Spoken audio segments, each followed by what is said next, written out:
Chacun connaît l'aimable fable de Monsieur Jean de La Fontaine, racontant le sort peu enviable d'une cigale trop amène qui, ayant passé tout l'été à chanter et mener banquet, se trouva fort incommodée quand la bise vint l'embrasser. Tout le monde saisit la moelle de ce monument littéraire, et quelle admirable morale pour éduquer la France entière. On y apprend que le labeur apporte la sécurité, que pour avoir l'argent du beurre, rien de tel que de cravacher. Si la fourmi n'est pas prêteuse, c'est, dit-on, un moindre défaut, car elle est fière et travailleuse, ce qu'elle gagne, elle le vaut.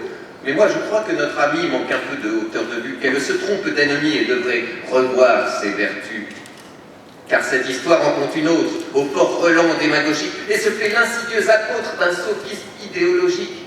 Un monde où l'unique mérite est la boussole salutaire déterminant la réussite comme le niveau du salaire. Désolé de vous décevoir, mais cette boussole est sans or. Tout ça, c'est rien que des bobards qui valent pas leur pesant d'or. Il est temps de se réveiller et de lever un coin du voile afin d'arrêter d'ignorer le déterminisme social.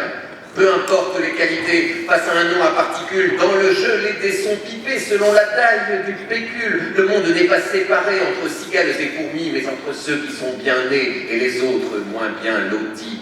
Riche cigale peut chanter à son éclate le gosier, Liberstadt dans un chalet ou bien à Monaco l'été. Pauvre fourmi peut bien trimer jusqu'à s'en ruiner la santé, sans prendre un seul jour de congé pour mettre des sous de côté.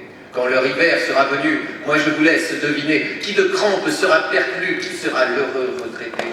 Je vous le dis, méfiez-vous des fables et des fabulistes, car souvent il y a un loup sous leurs maximes aux airs simplistes. Je ne pense pas anodin d'inculquer à tous nos marmots l'égoïsme et l'appât du gain comme de glorieux idéaux. Qui ici en est la victime? Nous ne le savons que trop bien. Et à qui profite le crime? Nous ne le savons que trop bien. Désunir le prolétariat, lier son malheur à cet or, le rabaisse au rang de paria, échouant par manque d'effort et gravé dans notre ADN que le gagne-pain nous incombe, c'est oublier qu'il nous aliène et ce, du berceau à la tombe. Alors oui, c'est sans y penser que depuis gamin on apprend sans sourciller ni résister ces mots pris pour argent comptant. Mais ne vous laissez pas abuser car, comme disait ma mémé, qui écrit bon avec un C, finit lésé avec un B. Oh!